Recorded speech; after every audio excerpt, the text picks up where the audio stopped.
শত বরষের কত মরুভূমি পাড়ায় গো, কত বালুচরে কত আঁখি ধারা ঝরায় গো, বরষের পরে এসেছে ঈদ।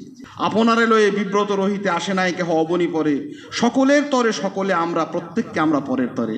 কমিউনিটি লড়াই লাগিয়ে রক্ত গঙ্গা বইয়ে রক্ত স্নান তৈরি করে মানুষ আনন্দ পায়, বুলডোজার চালিয়ে মানুষ আনন্দ পায়, রক্তের গঙ্গা বই দিয়ে মানুষ আনন্দ পায়, অজস্রভাবে মানুষের অধিকারকে হরণ করে মানুষ আনন্দ পায়, চুরি করে মানুষ আনন্দ পায়, ফাঁকি দিয়ে আনন্দ পায়।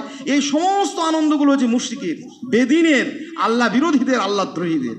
মুমিনের মন প্রকৃত শান্তির আবাস, মুমিনের মনে কত প্রশান্তি, ওরা তা কিভাবে করবে আঁচ, অবিশ্বাসের ছানি পড়া চোখ, হিরে তো দেখে না দেখেছে কাঁচ। যে মুমিন সবসময় ভালো কাজে আনন্দ পাবে, মন্দ কাজে ব্যথিত হবে, এটা হচ্ছে মুমিনের গুণ। তৃতীয়ত, নষ্ট করে মানুষ যেন কষ্ট পায়। কোনো জিনিস আমার চোখের সামনে নষ্ট হচ্ছে, আমি নষ্ট করছি অথবা কেউ করছে, এটা কি আনন্দের কারণ হতে পারে? হতে পারে যদি ঈমান না থাকে, হতে পারে যদি আপনার মধ্যে ইসলাম না থাকে, হতে পারে যদি আল্লাহর আনুগত্য না থাকে। সেই জন্য মানুষ এতগুলো খাবার নেয়, এইটুকু খায় ফেলে দেয়। কারা ফেলে দেয়? ইসলাম বিরোধীরা, কোরআন এবং সুন্নাহর অবমাননাকারীরা, আল্লাহ দ্রোহীরা। পৃথিবীতে সব নষ্ট করেছে, দুনিয়াটাকে নষ্ট করেছে, খাবার নষ্ট করেছে, পোশাক নষ্ট করেছে, ঘর বাড়ি নষ্ট করেছে, সময় নষ্ট করেছে, জনপদ নষ্ট করেছে, দেশের সম্পদ নষ্ট করেছে। আল্লাহ বলছেন ওয়ালা তুবাজ্জির তাবজিরা, খবরদার, কোনো জিনিস অপচয় এবং অপব্যয়ের মধ্যে কোনো কল্যাণ নেই। ইন্নাল মুবাজ্জিরিনা কানু ইখওয়ানা শায়াতিন, যারা অপচয় করে অপব্যয় করে তারা শয়তানের ভাই। আল্লাহ দ্রোহী তারা কোনোদিন মুমিন হতে পারে এটা নয়। আলহামদুলিল্লাহ, ইন্নাল হামদালিল্লাহি নাহমাদুহু ওয়া নাস্তাঈনুহু ওয়া নাস্তাগফিরুহু ওয়া নাউযু বিল্লাহি মিন শুরুরি আনফুসিনা ওয়া মিন সাইয়্যাতি আমালিনা, মান ইয়াহদিহিল্লাহু ফালা মুদিল্লা লাহু ওয়া মান ইউদ্লিল ফালা হাদিয়া লাহু, ওয়া আশহাদু আল লা ইলাহা ইল্লাল্লাহু ওয়াহদাহু লা শারীকা লাহু ওয়া আশহাদু আন্না মুহাম্মাদান আবদুহু ওয়া রাসূলুহু। আউযু বিল্লাহি মিনাশ শাইতানির রাজীম, বিসমিল্লাহির রহমানির রহিম। ইয়া আইয়ুহাল্লাযীনা আমানু তাকুল্লাহা হাক্কা তুকাতিহি ওয়া লা তামুতুন্না ইল্লা ওয়া আনতুম মুসলিমুন। ইয়া আইয়ুহান নাসু তাকু রাব্বাকুমুল্লাযী খালাকাকুম মিন নাফসিন ওয়াহিদাহ ওয়া খালাকা মিনহা যাওজাহা ওয়া বাসসা মিনহুমা রিজালান কাসীরান ওয়া নিসাআ ওয়াত্তাকুল্লাহাল্লাযী তাসাআলুনা বিহি ওয়াল আরহামা ইন্নাল্লাহা কানা আলাইকুম রাকিবা। ইয়া আইয়ুহাল্লাযীনা আমানু তাকুল্লাহা ওয়া কুলু কাওলান সাদীদা ইউসলিহ লাকুম আমালাকুম ওয়া ইয়াগফির লাকুম যুনুবাকুম ওয়া মান ইউতি'ইল্লাহা ওয়া রাসূলাহু ফাকাদ ফাযা ফাওজান আযীমা। ক্বালা আল্লাহু তাআলা বিসমিল্লাহির রহমানির রহিম, ক্বাদ আফলাহা মান তাযাক্কা ওয়া যাকারা ইসমা রাব্বিহি ফাসাল্লা বাল তুসিরুনাল হায়াতাদ দুনিয়া ওয়াল আখিরাতু খায়রুন ওয়া আবকা ইন্না হাযা লাফি সুহুফিল উলা সুহুফি ইব্রাহিমা ওয়া মূসা। মহান আল্লাহ আমাদের প্রতি অনেক অনুগ্রহ করেছেন, অনেক বাধা বিপত্তি, অনেক অশান্তি, চারপাশের অনেক অপ্রীতিকর ঘটনার মাঝেও আমাদেরকে আজকের এই আনন্দঘন মুহূর্তে ঈদের সমাবেশে একত্রিত হওয়ার সৌভাগ্য প্রদান করেছেন। আমরা আন্তরিকভাবে সেই মহান রবের সন্তুষ্ট অর্জনের জন্য তার কৃতজ্ঞতা স্বরূপ জ্ঞাপন করি আলহামদুলিল্লাহ। অসংখ্য দরুদ সালাম বিবর্ষিত হোক নবী মুহাম্মদুর রাসূলুল্লাহ সাল্লাল্লাহু আলাইহি সাল্লামের ওপর, যিনি আমাদেরকে বছরের দুটি দিনকে ঈদের, আনন্দের, উৎসবের এই যে আবহ তৈরি করার তিনি আমাদের কাছে রূপকার, তিনি আমাদেরকে শিখিয়েছেন ঈদের আনন্দের রূপরেখা, কেন আনন্দ, কিসের আনন্দ, মুমিন কিভাবে আনন্দিত হতে পারে, মুমিনের সার্বিক আনন্দ কোথায়, এ সমস্ত বিষয়গুলো যিনি আমাদেরকে অবগত করিয়েছেন। সেই রাসূলুল্লাহ সাল্লাল্লাহু আলাইহি সাল্লামের উপর অসংখ্য দরুদ সালাম বিবর্ষিত হোক। আল্লাহুম্মা সাল্লি আলাইহি আল্লাহুম্মা বারিক আলাইহি। মুমিন জীবনে প্রত্যহ ঈদ। মুমিনের জীবনটা এমন, প্রতিটি মুহূর্তই তার ঈদের মতো, যদি সে আল্লাহর আনুগত্যের মধ্যে থাকে, আল্লাহর দাসত্বের মধ্যে থাকে। আল্লাহর নাফরমানির মধ্যে যদি থাকে, কোনো মুহূর্তই তার জন্য ঈদ নয়, কোনো কিছুতেই তার আনন্দ নেই। মানুষ এমন একটি আমরা প্রাণী, আল্লাহ সুবহানাহু ওয়া তাআলা আমাদেরকে সৃষ্টি করেছেন এমন একটি সৃষ্টি যে মূলত আনন্দ পেতে চায়। কোনো বিষাদ, কোনো বেদনা, দুঃখ মানুষের কাছে কোনো মুহূর্তের জন্য সহনীয় নয়। মানুষ আনন্দ পেতে চায়, আনন্দতে থাকতে চায়। আল্লাহ সুবহানাহু ওয়া তাআলা স্রষ্টা, তিনি জানেন তার বান্দারা কিসে আনন্দ পায়, কিসে বিষণ্ণ হয়। আনন্দের নানান রূপরেখা তিনি আমাদের কাছে সৃষ্টি করেছেন। আর আমরা সারা জীবন জুড়ে যা করি আমাদের জাগতিক জীবনে, সেগুলি মূলত হচ্ছে একটা আনন্দেরই আয়োজন। সম্পদ অর্জন করি, ব্যবসা করি, বাণিজ্য করি, সন্তান, ছেলে মেয়ে, আত্মীয় স্বজন, প্রতিবেশী, উৎসব অনুষ্ঠান, মানুষের সারা জীবনের আয়োজনটা হচ্ছে আসলে মূলত আনন্দের আয়োজন। আজকে খুব সংক্ষিপ্ত ঈদের দু চারটি কথা বলার অবকাশে আমরা আলোচনা করব সত্যই মুমিনের আনন্দের রূপরেখা কী, মুমিন কিভাবে আনন্দিত হতে পারে। আনন্দ হচ্ছে সাধারণভাবে দু রকমের, একটি আসে ভেতর থেকে, একটি আসে ওপর থেকে। ওপরের আনন্দটা মানুষকে খুব জোর করে সাজাতে হয়, মেকআপ করে, রং চড়িয়ে, নানা রকমের আনুষ্ঠানিক নির্ঘণ্ট বাজিয়ে, সেই আনন্দটা খুব বেশিক্ষণ স্থায়ী থাকে না। আর ভেতর থেকে একটি আনন্দ উৎসারিত হয়, সেটা হয় দীর্ঘস্থায়ী, সেটা চিরকালীন। কাফের আর মুমিন, অবিশ্বাসী আর বিশ্বাসীদের আনন্দের আবার দু রকমের রূপরেখা। যারা অবিশ্বাসী, আল্লাহতে যাদের বিশ্বাস নেই, আল্লাহ সুবহানাহু ওয়া তাআলার প্রতি যারা ঈমান আনতে সৌভাগ্য ঘটেনি, তাদের আনন্দ হচ্ছে শুধুমাত্র পৃথিবীতে। আর মুমিনের আনন্দ হচ্ছে দীর্ঘকালীন। পৃথিবীতে এক আনন্দ, আখেরাতে আরেক চূড়ান্ত আনন্দ। মুমিনের আনন্দে সেই জন্য রূপরেখা সম্পূর্ণ স্বতন্ত্র। কাফের, মুশরিক, অবিশ্বাসী যাতে আনন্দ পায়, মুমিন তাতে আনন্দ নাও পেতে পারে। মুমিন যে বিষয়গুলিতে আনন্দ পায় সেই বিষয়ে কাফের, মুশরিকের আনন্দ নাও পেতে পারে, এটি স্বাভাবিক। মুমিনের আনন্দের মূল রূপরেখা হচ্ছে ভিতরের, অভ্যন্তরীণ, একটা অন্তর্লীন, একটা অন্তর্বাহী নদীর মতো চিরকাল সেখানে বয়ে যায়। শত বরষের কত মরুভূমি পাড়ায় গো, কত বালুচরে কত আঁখি ধারা ঝরায় গো, বরষের পরে এসেছে ঈদ। সেই জন্য শত সহস্র বছর ধরে মুসলিম উম্মার কাছে এই আনন্দঘন মুহূর্ত, এই ঈদের আবহ বারবার আমাদের কাছে ফিরে ফিরে আসে এবং মুমিন আনন্দিত হয়। আমরা সংক্ষিপ্ত দু চারটি কথাতে আলোচনা করব মুমিনের সত্যকারের আনন্দের রূপরেখাটা কী, মুমিন কিভাবে আনন্দ পেতে পারে, মুমিনের আনন্দের মূল লক্ষ্য কেমন। মুমিনের আনন্দ হচ্ছে দুটি, একটা পৃথিবীতে, একটা আখেরাতে। পৃথিবীতে মুমিনের, আল্লাহভীরু মানুষের, মুসলিমের আনন্দ হচ্ছে, সেটা হচ্ছে প্রস্তুতির আনন্দ। আর আখেরাতে যেটা আনন্দ, সেটা হচ্ছে পরিণতির আনন্দ। দুটো জিনিস সহজ করে বুঝলে খুব সহজ হবে। মুমিনের জীবনের যেটা পার্থিব আয়োজনের যেটা আনন্দ, সেটা হচ্ছে প্রস্তুতির আনন্দ। প্রস্তুতির আনন্দ মানে একটা ছেলে পরীক্ষা দেবে, তো পরীক্ষার জন্য পড়াশোনা করতে হচ্ছে, বিভিন্ন জায়গাতে যেতে হচ্ছে, নোটস নিতে হচ্ছে, মুখস্থ করতে হচ্ছে, রাত জাগতে হচ্ছে, কষ্ট হচ্ছে, কিন্তু কষ্টের ভিতরে তার একটা আনন্দ আছে। আনন্দটা কি? প্রস্তুতির, যে আমি পরীক্ষা দেবো, পরীক্ষা দিয়ে আমি পাশ করব, চাকরি করব, আমার ডিগ্রি হবে, মানুষ ভালো বলবে, ইত্যাদি ইত্যাদি। তাহলে প্রস্তুতির আনন্দের মধ্যে অনেক কষ্ট আছে, অনেক বেদনা আছে, অনেক দুঃখ আছে, অনেক প্রতিকূলতা আছে। যতই যাই কিছু থাক না কেন, মুমিনের এটা আসলে একটা আনন্দেরই জায়গা। আনন্দটা কি? প্রস্তুতির আনন্দ। আর আখেরাতে যেটি রয়েছে সেটা হচ্ছে পরিণতির আনন্দ।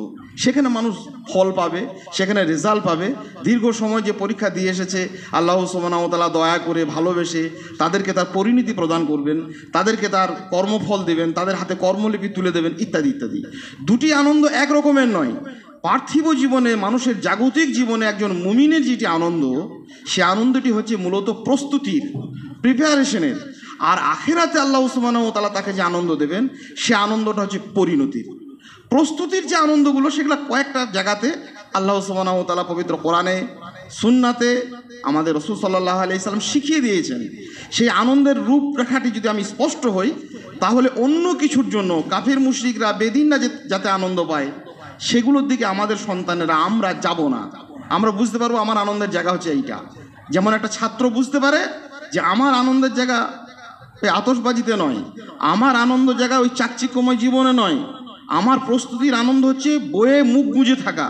আমাকে পড়তে হবে, পড়তে হবে, পড়তেই হবে, নইলে আমি পাস করতে পারবো না। একজন মুমিনের এই পৃথিবীতে তার জীবনটা হচ্ছে একেবারে নিবিড় এবং নিগুড়ভাবে প্রস্তুতির, যে আমাকে প্রস্তুত হতে হবে। একটা সম্মুখে সময় আসছে এবং সেই সময়টা দীর্ঘ সময়, চিরস্থায়ী একটা সময়। সেই সময়ের জন্য টোটাল প্রস্তুতিটা আমাকে এখানে নিতে হবে। এবং এই প্রস্তুতির আনন্দগুলিকে আল্লাহ সুবহানাহু ওয়া তাআলা বিভিন্নভাবে, বিভিন্ন পর্যায়ে আমাদের কাছে সৃষ্টি করেছে। প্রথম হচ্ছে সৃষ্টিগত একটা মুসলিম উম্মার একটা আনন্দ আছে। যে কারণে আমাকে সৃষ্টি করা হয়েছে, সেই কারণটি উদ্ঘাটন করা, সেটা আমাদের জীবনে যাপন করা। আমাকে যে কাজের জন্য নিয়োগ করা হয়, পৃথিবীতে নানান মানুষ নানান কর্ম জগতে আমরা থাকি, বিভিন্ন কর্মজগতের মানুষ আমরা এখানে এসেছি। আমি যখন আমার নির্ধারিত কাজটা সম্পন্ন করতে পারলাম, সারা দিনের শেষে, সারা মাসের শেষে, সারা বছরের শেষে প্রত্যেকের একটা ডিউটি থাকে, বিভিন্ন রকম চাষবাস কাজকর্ম, রাস্তাঘাটে হাটে বাজারে, যাকে যেটি দায়িত্ব দেওয়া হয় সে নিজের কাজটা ঠিকঠাক করতে পারলো, এটাই তার আনন্দ। আল্লাহ সুবহানাহু ওয়া তাআলা মুমিনদেরকে বলছেন, ওমা খলাকতুল জিন্না ওয়াল ইনস ইল্লা লিয়াবুদুন, তোমাদেরকে মানুষকে সৃষ্টি করেছেন, জিনকে সৃষ্টি করেছেন আল্লাহ কেবলমাত্র ইবাদতের জন্য, আনুগত্যের জন্য, দাসত্বের জন্য, গোলামির জন্য। এই কাজটি আমাকে যে জন্য সৃষ্টি করা হয়েছে, আমাকে কোনো কাজে একটা নিয়োগ করা হয়েছে, কাজটি আমি ঠিকঠাক করতে পারছি, এটাতেই আমার আনন্দ। আমি করতে পারছি না, এটাতে আমার বিষাদ। কোনো ঈদ, কোনো অনুষ্ঠান, কোনো রংচঙে কাপড়, কোনো আতর একটা মানুষকে আনন্দিত করতে পারে না। আমাকে যে কাজের জন্য নিয়োগ করা হয়েছে সে কাজটাই আমি করতে পারিনি, কিসের আনন্দ? হাজারো রকমের পোশাক, হাজারো রকমের খাদ্যের সম্ভার, হাজারো রকমের চাকচক্য জীবন কোনোদিন মুমিনকে আনন্দিত করতে পারে না। কারণ মুমিন জানে আমাকে সৃষ্টি করা হয়েছে আল্লাহর দাসত্বের জন্য, গোলামির জন্য। আমার নিজের ডিউটিটা আমি ঠিকঠাক করতে পারছি, চেষ্টা করছি, তার দিকে আমি আরও আগে বাড়ছি। রমাদান আছে, সিয়াম আছে, রোজা আছে, হজ আছে, জাকাত আছে, বিভিন্ন রকমের ইবাদত আছে, মুআমেলাত আছে, এই কাজগুলি আমি সম্পন্ন করতে পারছি, এইটাই আনন্দ। তাহলে মুমিনের প্রথম আনন্দ হচ্ছে সৃষ্টিগত, যেটা কাফেরের নেই, যেটা মুশরিকের নেই। মুমিনের মনে কত প্রশান্তি, ওরা তা কীভাবে করবে আঁচ। অবিশ্বাসের ছানি পড়া চোখ হিরে তো দেখে না, দেখেছে কাঁচ। কবি বলছেন মুমিনের মনে একটা প্রশান্তির একটা অন্তর্বাহী নদীর মতো বয়ে যায়, একটা আনন্দের রূপরেখা হিল্লোল হয়ে বয়ে যায়। সেটি কি? দাসত্বের আনন্দ, গোলামির আনন্দ। আল্লাহ সুবহানাহু ওয়া তাআলার আমি বান্দা, আল্লাহ সুবহানাহু ওয়া তাআলা আমার রব, আমাকে গোলামির জন্য তৈরি করা হয়েছে। আমি তার দাসত্ব, তার গোলামি, তার বন্দিগি, তার ইবাদত যথাযথভাবে করার নিবেদিত প্রাণ হয়ে আমি চেষ্টা করেছি, এটিতেই তার আনন্দ। যদি এটি না হয়, আল্লাহ সুবহানাহু ওয়া তাআলার নাফরমানি, এই নাফরমানির ভিতরে কোনো আনন্দ নেই। সেই জন্য পৃথিবীতে মুশরিক, বেদিন, আল্লাহতে অবিশ্বাসী কোনো মানুষের ভিতরের কোনো আনন্দ নেই। আনন্দ নেই বলে হাজারো রকমের মেকআপ, হাজারো রকমের রংচং, হাজারো রকমের আয়োজন তাদেরকে প্রতিনিয়ত করতে হয়। কত রকমভাবে মানুষ আনন্দিত হতে চায়, এক ভয়াবহ রূপরেখা সারা পৃথিবীতে। মানুষ কিসে আনন্দ পায়? যারা আল্লাহ তো অবিশ্বাসী নেই, মানুষ মেরে আনন্দ পায়। আগেকার প্রাচীন রাজারা ছিল, জঙ্গল থেকে পশু ধরে নিয়ে আসতো, নিয়ে খাঁচার ভিতরে ভরে তাদের মধ্যে লড়াই বাঁধিয়ে দিত। একটা পশু, নিরীহ অবলা প্রাণী, একটা পশুকে ক্ষতবিক্ষত করে দেয়, তাতে মানুষ আনন্দ পায়। আর আজকে সভ্য জগতের মানুষ, একটা দেশ, একটা সম্প্রদায়, একটা কমিউনিটি লড়াই লাগিয়ে, রক্ত গঙ্গা বইয়ে, রক্ত স্নান তৈরি করে মানুষ আনন্দ পায়।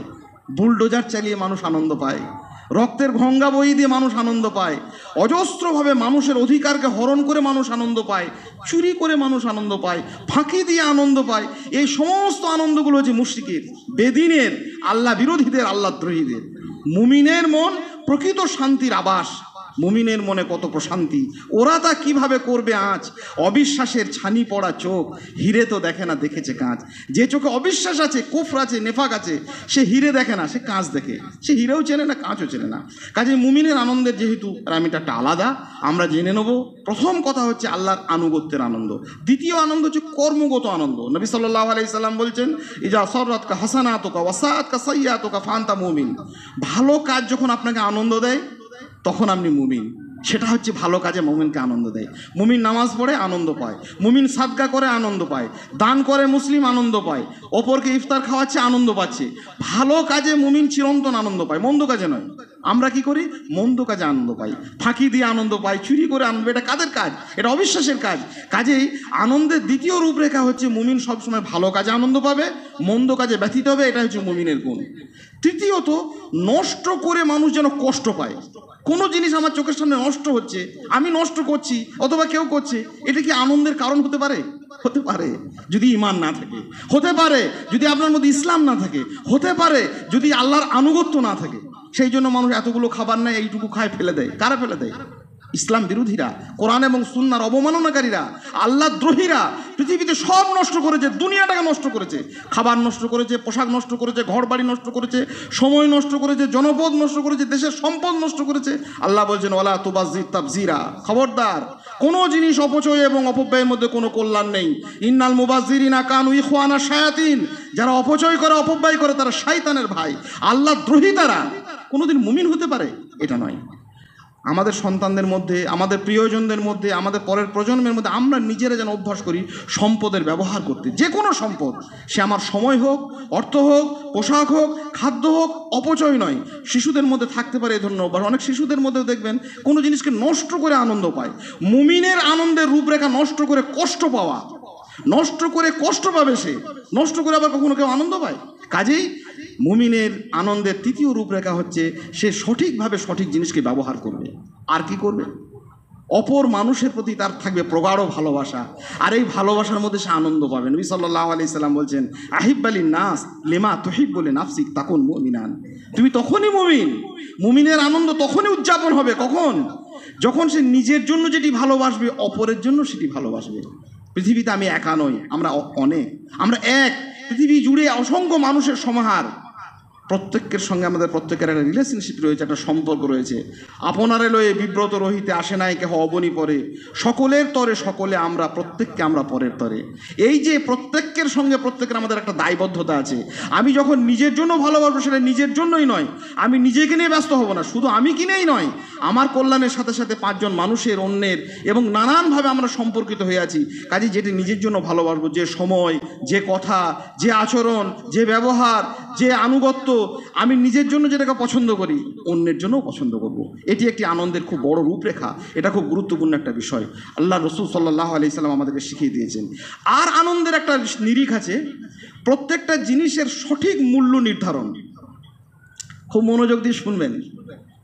আপনি বাজারে গেলেন, ঠিক দামে ঠিক জিনিসটা কিনে নিয়ে এসছেন, আপনার মনে একটা আনন্দ হচ্ছে, হচ্ছে না? হ্যাঁ। আর আপনি যদি ভুল দামে ভুল জিনিস কিনে আনেন, মনটা বেজার হয়ে যাবে। কলকাতা গেলাম, এত টাকা খরচ করে, এত কষ্ট করে, জিনিসগুলো ঠিকঠাক আনা হলো। ঠিক দামে ঠিক জিনিসটা আপনি যখন নিয়ে এসছেন, তখন আপনার মনে একটা আনন্দ হচ্ছে। এটা মুমিনের একটা বৈশিষ্ট্য। একটা লোক শপিং মলে গেছে, শপিং মলে গিয়ে ছোটো ছোটো দু একটা জিনিস কিনবে, বাড়ির ছেলে মেয়েদের কোনো জিনিস কেনার জন্য। এটা গিয়ে দেখছে একটা মোজা, এক পাটি বাচ্চাদের মোজা আছে। তো মোজাটা দেখে ভালো লাগছে, ভাবছে কিনবো। দেখছে দাম লেখা আছে 14,000 টাকা। 14,000 টাকা দাম? পাগল না কি রে এরা? প্রত্যেকটা জিনিস যেখানে যাচ্ছে, ছোট ছোট জিনিসগুলো সব দেখছে, কোনোটা দেখছি 42,000 টাকা। এটা কি, কোথায় এলাম? দেখি তো দামি দামি জিনিসগুলো যেদিকে আছে, একটা রোলেক্স ঘড়ি যার 1-1.5 লাখ টাকা দাম, সেখানে গিয়ে দেখছে সেই ঘড়ির নিচে দাম লেখা আছে 342 টাকা। বলে তো পাগলের কারখানাতে ঢুকেছি, তো ভারী মজার কাণ্ড হচ্ছে। একটা হীরের নাকছাবি, তার দাম লেখেছে 165 টাকা। লোকটা যখন ভিমরি খাওয়ার জোগাড়, যে আমি কি দেখছি, ভুল দেখছি নাকি বারবার দেখছে, তখন কাউন্টারে যে ছেলেরা তারা এসে বলে, দাদা এদিকে শোনেন, একটু বের হয়ে যান, আজকে আমাদের শপিং মলে কোনো কেনা বেচা হবে না, সব গন্ডগোল হয়ে গেছে। কী গন্ডগোল হয়েছে? বলে আজকে সব অফ থাকবে, শপিং মলে আজকে বাজারঘাট কিছু হবে না। আমাদের রাতে সব মাল, নতুন মাল লঞ্চ হয়েছিল, সেই মালগুলো সব প্রাইস ট্যাগ, যেটা মূল্য নির্ধারক, যেটা একটা কুপন আমাদের লাগিয়ে দিই, সব উল্টোপাল্টা হয়ে গেছে। যার যেটা দাম সেটা হয়নি, যেটা 4,000 টাকা দাম সেটা 300 টাকা হয়ে গেছে, যেটা 20 টাকা দাম সেটা 2,000 টাকা হয়ে গেছে। এরকম সব গন্ডগোল হয়ে গেছে। শপিং মল চলবে? দেউলিয়া হয়ে যাবে না? হ্যাঁ, জীবনটা দেউলিয়া হয়ে যাবে। প্রাইস ট্যাগ যদি ঠিক না লাগাতে পারেন, কাজ করছি ঠিক আছে, জিনিস কিনছি বললে হবে না, নামাজ পড়ছি আর রোজা করছি, হজ করছি, যাকাত দিচ্ছি বললে হবে না, কার মূল্য কতটা এটা সঠিক নির্ধারণ করতে হবে। আমরা প্রাইস ট্যাগ লাগাতে গন্ডগোল করে ফেলেছি। নামাজের মূল্য দিয়েছি অন্য কাউকে, সেই জন্য আজান হচ্ছে, লটারির দোকানে বসে বসে গল্প করছি, আমার প্রাইস ট্যাগ লাগানো, যার কোটি টাকা দাম ছিল সেটাকে আমি 2 টাকা দামে নিয়ে এসেছি, আর যার দাম 1 পয়সাও নেই মাইনাস, সেটাকে আমি লক্ষ টাকার মূল্য, সময়, মূল্যবান সময় তার জন্য আমি ব্যয় করেছি। প্রাইস ট্যাগ যদি লাগানো না থাকে, শপিং মল দেউলিয়া হয়ে যাবে। আজকে সারা পৃথিবীর মানুষের জীবনের একটা বিরাট অংশ দেউলিয়া হয়ে গেছে, নিশ্চিহ্ন হয়ে গেছে। আনন্দ কি বিষাদে পরিপূর্ণ হয়ে গেছে। কেন? সঠিক জিনিসের সঠিক দামটা, জিনিস কিনছি আর খরচ করছি বললে হবে না, সঠিক দামে কিনেছি কি। আমার ইসলামের যেটা দাম ছিল, তৌহিদের যেটা মূল্য ছিল, কোরআনের যেটা মূল্য ছিল, মসজিদের যেটা মূল্য ছিল, নামাজের মূল্য ছিল, সারা মাস একটা রোজা গেল, রোজা করার যে মূল্য ছিল, সিয়াম পালনের, সলাতে আদায়ের, হজের, ওমরার, যাকাতের, ভালো কাজের, ভালো কথা বলার, এই মূল্যগুলো আমরা করেছি, মূল্য নির্ধারণ করতে পারিনি। তার বদলে মূল্য দিয়েছি কাকে? আড্ডা মারাতে, খাওয়াতে, পোশাকে, অন্যান্য অপব্যয়ে, অপচয়ে, দুনিয়াবি চাকচিক্যতে। যেটার দাম 342 টাকা, তাকে 4,000 টাকা লিখে দিলে শপিং মল চলবে না। কাজেই মূল্য ওয়াসারাল হায়াতুদ দুনিয়া, আল্লাহ বলছেন, ফাম্মা মান খাফা মাকামা রাব্বি ওয়া নাহান নাফসা আনিল হাওয়া ফাইনাল জান্নাতা হিয়াল মাওয়া। যে লোক ভয় করে আল্লাহর সামনে একদিন দাঁড়াতে হবে, প্রবৃত্তির তাড়না থেকে মুক্ত থাকে, সে জান্নাতি। আর ওয়াম্মামান তাগা, যে সীমানা অতিক্রম করে দেয়, ওই যে এর ঘাড়ে ওর জিনিস পড়ে গেছে, ওয়াসারাল হায়াত আর দুনিয়া, আর দুনিয়াবি জীবনটাকে চাকচিক্যময় জীবনে পরিণত করেছে, এদের জন্য রয়েছে জাহিম, এদের জন্য রয়েছে কঠিন শাস্তি। কাজেই প্রত্যেকটা জিনিসের নির্ণয় করতে হবে। আমার বন্ধু ভালো ভালো খাওয়াচ্ছে, ভালো ভালো পোশাক পরেছে, আমি বন্ধুত্বের মর্যাদা দিতে শিখিনি, আমি তাকে বন্ধু মনে করছি, দারুণ বন্ধু। পাশের একজন নিরীহ মানুষ, গোবেচারা মানুষ, আল্লাহ ভীরু মানুষ, আলেম মানুষ, কোরআন সুন্নাহর, যে আমাকে সলাতের কথা বলে, যে আমাকে মসজিদ চেনায়, যে আমাকে মক্তব চেনায়, যে আমাকে আল্লাহ চেনায়, আমি তার মূল্য দিয়েছি এক কানা করি, তাও দিইনি। আমি মূল্য দিয়েছি কার? যে আমাকে প্রকাণ্ড গাড়িতে, প্রকাণ্ড বাড়িতে নিয়ে গেছে, প্রকাণ্ড আমাকে বিভিন্ন আপ্যায়ন করেছে, আমি তার মূল্য দিয়ে গেছি সারা জীবন। একজন নিরীহ মানুষ, একজন ভালো মানুষ, একজন সৎ মানুষ, একজন মুমিনের আমরা মূল্য দিতে শিখিনি। কাজেই মূল্য যখন অন্য জিনিসের দিতে শিখিনি, তখন নিজের মূল্যটাকে আমরা অবমূল্যায়ন করেছি। কাজে মুমিনের একটা বড় আনন্দ, সেটি হচ্ছে সঠিক জিনিসের সঠিক প্রাইস ট্যাগ যদি না ঠিকঠাক লাগানো হয়, তাহলে জীবনের এই মলটা চলবে না, বন্ধ হয়ে যাবে, দেউলিয়া হয়ে যাবে। আমরা সতর্ক থাকবো, সজাগ থাকবো। দুটি বিষয় থেকে খুব গুরুত্বপূর্ণ সতর্কতা। সার্বিক এই আনন্দের রূপরেখার মধ্যে একটি বিশেষ আরেকটি বিষয় রয়েছে, সেটা হচ্ছে সৌন্দর্যের ভিতরে একটা আনন্দ আছে। আমরা সৌন্দর্য অবলম্বন করি, আল্লাহ সুবহানাহু ওয়া তাআলা নিজেই বলছেন আল্লাহ জামিল, আল্লাহ নিজেই সুন্দর, তিনি সৌন্দর্যকে ভালোবাসেন। আল্লাহ পবিত্র, আল্লাহ পবিত্রতাকে ভালোবাসেন। আল্লাহ সুন্দর, আল্লাহ সৌন্দর্যকে ভালোবাসেন। আর আমরা মুমিন হয়ে, মুসলিম হয়ে পৃথিবীতে আছি, ইসলামের একটা সৌন্দর্য আছে। সেই সৌন্দর্যের রূপ কি? নবী সাল্লাল্লাহু আলাইহি সাল্লাম বলছেন, মিন হুসনিল ইসলামিল মার, একজন মানুষের ইসলামে আসার সৌন্দর্য হচ্ছে তার কুহু মালা ইয়ানি, যে জিনিসটা প্রয়োজন নেই, অনর্থক, সেই জিনিসটাকে পরিত্যাগ করা। ঘর থেকে, জীবন থেকে, সমাজ থেকে, বন্ধুত্বের লিস্ট থেকে, ফ্রেন্ড লিস্ট থেকে, ফেসবুক থেকে, হোয়াটসঅ্যাপ থেকে, যা আছে যেটা আপনার দরকার নেই, যেটা কোনো কাজে লাগছে না, ওটাকে ফেলে দেন। ওটাকে রাখলেই ওটা বিপদ, নিরানন্দের কারণ, বিষাদের কারণ হয়ে যাবে। কোনো আতর আর কোনো রকমের সুগন্ধ মেখে কিন্তু তাকে আর পরিপূর্ণ করা যাবে না। কি? অপ্রয়োজনীয় জিনিসকে বর্জন করা। ইসলামের একটা মহান সৌন্দর্য হচ্ছে অপ্রয়োজনীয় জিনিসকে বর্জন করা, অনর্থক জিনিসকে বর্জন করা। অনর্থক কথা, অনর্থক বন্ধুত্ব, অনর্থক আড্ডা, অনর্থক খাদ্য, অনর্থক পোশাক, অনর্থক সম্পর্ক, অনর্থক যে কোনো জিনিস যার মধ্যে কোনো কল্যাণ নেই, সেটা কেন? আমরা ঘর বাড়ি, আমাদের জীবন, আমাদের সম্পর্ক, সব জায়গাতে অযাচিত বিষয়গুলো এত ভিড় করে আছে, সত্যই প্রকৃত আনন্দের আর ঠাঁই পায় না। আর এই বিষয়গুলিকে, সার্বিক এই আনন্দকে যারা পৃথিবী থেকে লোপাট করতে চেয়েছে, তারা দুটি শ্রেণী, তাদের ব্যাপারে সাবধান থাকতে হবে। প্রত্যেকটা নর নারী, ইসলাম আবাল বৃদ্ধ বনিতা, আল্লাহ সুবহানাহু ওয়া তাআলা চরমতম দুর্যোগের কারণ হিসেবে যাদের কথা বর্ণনা করছেন, যাদের অনুসরণের নিষেধ করছেন, দুটি শক্তি আছে পৃথিবীতে। একটা হচ্ছে সামাজিক শক্তি, সামাজিক ক্ষমতার অধিকারী, আর একটা হচ্ছে ধর্মীয় ক্ষমতার অধিকারী।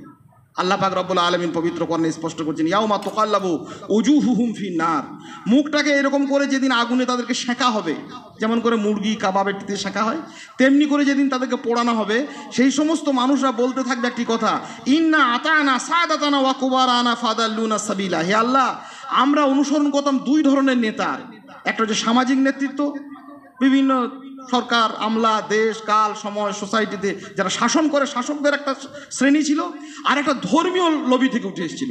সামাজিক দিক থেকে একটা উঠে এসেছিল, ধর্মীয় লবি থেকে একটা উঠে এসেছিল। এরা দুজনেই কি করতো? আদাল্লুনা সাবিলা, তারা সত্য পথ থেকে মানুষকে বিভ্রান্ত করতো। দুটি তাদের পথ ছিল, লোভ দেখানো আর ভয় দেখানো। ভয় দেখিয়ে তারা অন্যায় করাতো, লোভ দেখিয়ে অন্যায়ের দিকে তারা ডেকে নিয়ে আসতো। আর তাদের মধ্যে ছিলেন, তাদের বাইরে ছিলেন সম্পূর্ণ মুমিনরা। তারা আল্লাহর দিকে ডাকতেন, ক্ষমার দিকে ডাকতেন, সুন্নাহর দিকে ডাকতেন, তাওহীদের দিকে ডাকতেন। এই দুটি ডাককে যেন আমরা উপেক্ষা করি। কাদের? ওই সামাজিক নেতৃত্ব যারা অন্যায় দেখি আমাকে মদের দিকে, সুদের দিকে, অন্যায় বিষয়ের দিকে, লটারির দিকে, তামাকের দিকে আমাকে দিনরাত ঢেকে দিচ্ছে। আর ওই ধর্মীয় নেতৃত্ব শিরকে, বেদাতে, অপসংস্কারে, কুকীর্তিতে, হাজারো রকমের যা নয় তাই দিয়ে সমাজের ওপর ভার বোঝা চেপেছে। ইয়াকুলুনা আমওয়ালান নাসি বিল বাতিল, জনগণের সম্পদকে লুণ্ঠন করেছে। ইয়াসুদ্দুন আন সাবিলিল্লাহ, মানুষকে কোরআন শেখায়নি, সলাৎ শেখায়নি, নামাজ শেখায়নি, রাত জাগা শেখায়নি, তাওহীদ শেখায়নি, সুন্নাহ শেখায়নি, শিখিয়েছে কে? শিরক শিখেছে, বেদাত শিখিয়েছে। নি কি করেছে? ইয়াকুলুনা আমওয়ালান নাস, জনগণের সম্পদকে লুণ্ঠন করেছে। ইয়াসুদ্দুন আন সাবিলিল্লাহ, আল্লাহর পথ থেকে তারা ভ্রষ্ট করেছে। দুটি, সামাজিক নেতৃত্ব থেকে আসে, আর ধর্মীয় নেতৃত্ব থেকে আসে। এদের থেকে সাবধান হতে হবে, আমাদেরকে সতর্ক হতে হবে। আর এই আনন্দ সার্বিকভাবে ইনশাআল্লাহ তাআলা আজিজ, আমাদের এই আনন্দ চিরস্থায়ী আনন্দ। কবি খুব সুন্দর করে বলেছেন, তোমার জীবনটা হোক রমজানের মতো, আখেরাতের মাঠটা হবে তোমার কি ঈদের মাঠের মতো। আজকের এই ঈদের যে আনন্দ কোনো পরিস্থিতি, কিয়ামতের মাঠে যখন মানুষ ছিন্ন ভিন্ন হয়ে ঘুরবে, মানুষ যখন ত্রাহি ত্রাহি করবে, একজন মুমিনের কোনো চিন্তা নেই, ভাবনা নেই। মুমিন কি করবে? মুমিন জানবে আমার এটা ঈদের মাঠ, কারণ আমার জীবন কেটেছে রমাজানের মতো। রমাজানে যেমন মুখে আমরা কুলু পেটেছিলাম, খারাপ জিনিস খাইনি, খারাপ কথা বলিনি, খারাপ আচরণ করিনি, খারাপ জিনিস থেকে দূরে থেকেছি, তেমনি গোটা জীবনটা মুমিনের হবে রমাজানের মতো। আখিরাতটা, কিয়ামতের মাঠটা কিয়ামতের মাঠ থাকবে না, ঈদের মাঠ হয়ে যাবে ইনশাআল্লাহ তাআলা আজিজ। আল্লাহর কাছে দোয়া করি আমরা যেন আমাদের সার্বিক জীবনটা এইভাবেই রমাজানের মতো কাটাতে পারি, যাতে করে চূড়ান্ত আনন্দ, ঈদের আনন্দের মতো আমাদের কিয়ামতের মাঠটাকে আমরা পেতে পারি। মা বোনদের উদ্দেশ্যে একটি বিশেষ কথা, ঘর বাড়িতে আমরা বেশিরভাগ থাকি, পুরুষ মানুষরা বাইরে থাকেন। আসলে কি জানেন, যে বাড়িগুলো আমাদের সমাজে তৈরি করেন আমাদের ভাইয়েরা, সেই বাড়িগুলো তারা তৈরি করেন, থাকেন তারা খুব কম। রাস্তায়, বাজারে, ঘাটে, বিভিন্ন কাজে কর্মে, দেশে বিদেশে তারা ঘুরে বেড়ান। বাড়িগুলোর মালিক হচ্ছেন আপনারাই, মায়েরা, আমাদের বোনেরা। আপনারাই বাড়ির প্রকৃত চালিকা শক্তি, আপনারাই বাড়ির প্রকৃত পরিচালিকা, পরিচালিকা নয়, পরিচালিকা। কাজে আপনাদেরকে দায়িত্ব নিতে হবে এবং আপনারা পারবেন। আল্লাহ সুবহানাহু ওয়া তাআলা আপনাদের সেই ক্ষমতা দিয়েছেন। বাড়িগুলোতে নানান সুন্দর সুন্দর জিনিস দিয়ে সাজিয়ে তুলুন, দুনিয়াবি জিনিস নয়, চূড়ান্ত আখেরাতের আনন্দকে চিরস্থায়ী করে তোলার জন্য।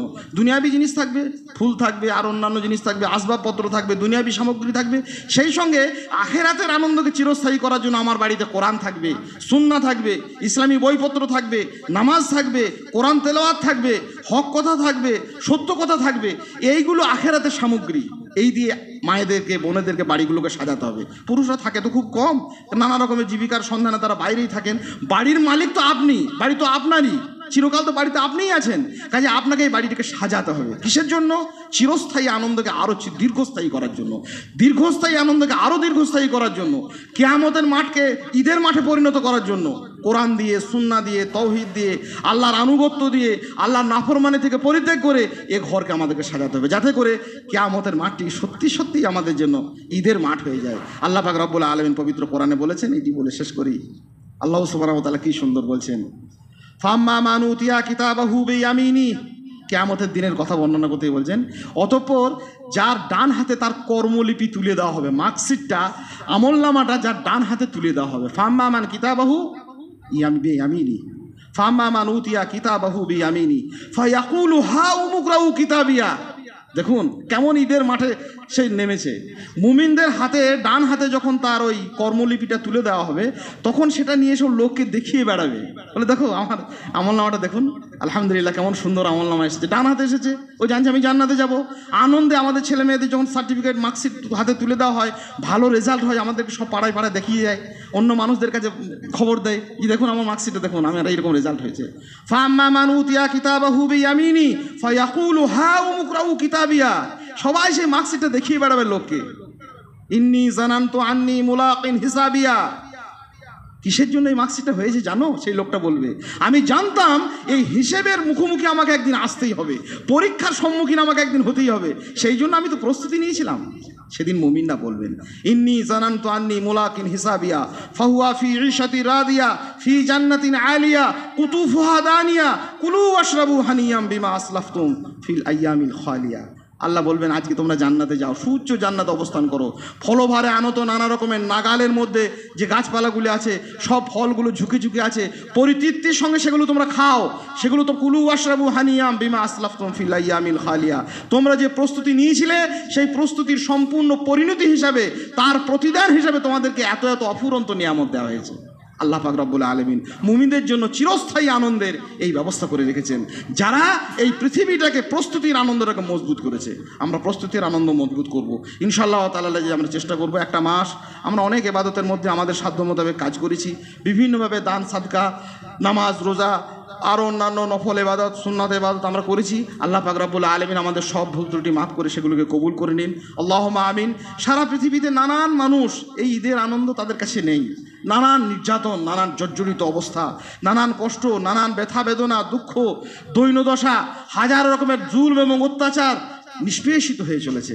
আমরা এই ঈদের আনন্দ তাদেরকে ভাগ করে দেওয়ার আমাদের কোনো সাধ্য নেই। আল্লাহর কাছে দোয়া করি, আল্লাহ সুবহানাহু ওয়া তাআলা বিশ্ব জুড়ে, বিশেষ করে মুমিন ভাইরা, মুসলিম উম্মাহ সারা পৃথিবীতে দিকে দিকে যারা নির্যাতিত হয়েছে আল্লাহ সুবহানাহু ওয়া তাআলা তাদের মুখেও ঈদের আনন্দের উচ্ছ্বাস ফোটানোর ব্যবস্থা তিনিই জানেন, তিনিই করতে পারেন। আল্লাহর কাছে বেশি বেশি করে তাদের সেই অসহায় দুর্গত মানুষের জন্য আমরা দোয়া করি, আর সার্বিকভাবে আমাদের সকলের জন্য দোয়া করি।